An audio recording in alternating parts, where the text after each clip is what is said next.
قوي في منتخب مصر افضل من منافس النادي الاهلي. زيزو بقى عنده مشكله ولازم يراجع نفسه، وانا كنت حاسس النهارده ان هو زعلان لما طلع لان هو ما اداش. انا عندي احساس ان زيزو عنده احسن من كده بكتير في منتخب مصر. بس احنا اتكلمنا على علي جبر وما كملناش الكلام. الونش، لا الونش انا بالنسبه لي الونش طبعا مع محمد عبد الرحمن قوه قويه. انا عايز اقول حاجه برضو من ضمن الحاجات ان امام عاشور انا شايفه يجي بعد صلاح في منتخب مصر.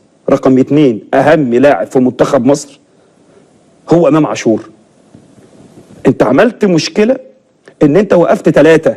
امام عاشور ده لا غنى عنه في نص ملعب في منتخب مصر. عندك كواليس عن الموضوع ده تحديدا لان كثر الحديث على مسؤوليتي يا استاذ محمد، على مسؤوليتك، على مسؤوليتي انا. ال3 مش مستدعي ان الموضوع الناس تستبعد. النهارده لما تيجي تاخد عقوبات، انا ما اعرفش ايه حته برضو حاجه بلوم على مجالس على القنوات والناس اللي شغاله في القنوات بيكتبوا ناحيه تأديبيه. يا جماعه غلط، عيب. تأديبيه احنا هنربي الناس من اول وجديد. تأديبيه ازاي يعني؟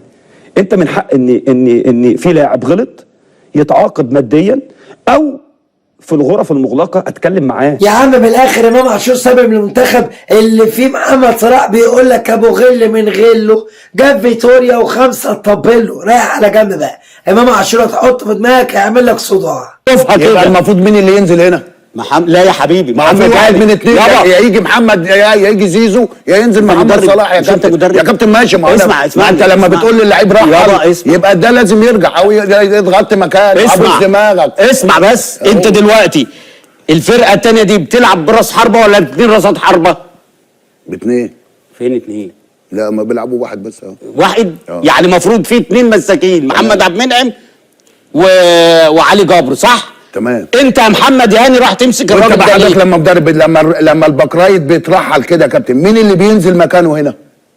ماليش دعوه. انا بكلمك. لا مفيش حاجه اسمها. انا بكلمك انت ماسك الطرف قصدك يعني. لو محمد هاني بكرايت وراح مرحل وداخل ضم يا باشا. ضم ايه؟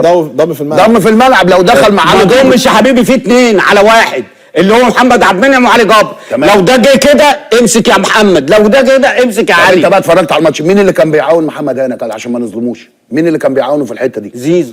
فين امال الشوارع مفتوحه؟ لا يا حبيبي اتفرج. بيروح اتفرج يا حبيبي. لا نتفرج على الماتش انا وانت بقى يا كابتن. ايوه روح الباك ليفت. والله انت ما اتفرجت على الماتش. والله العظيم انا اللي والله ما اتفرجت. لا يا كابتن انت بقى بتمسك الراجل. بس احنا هنتفرج على المصارعه، خناقه ما بين 2 قهوه في قهوه بازه النهارده. مين هيحاسب النهارده على المقص القص ومين على السلوم؟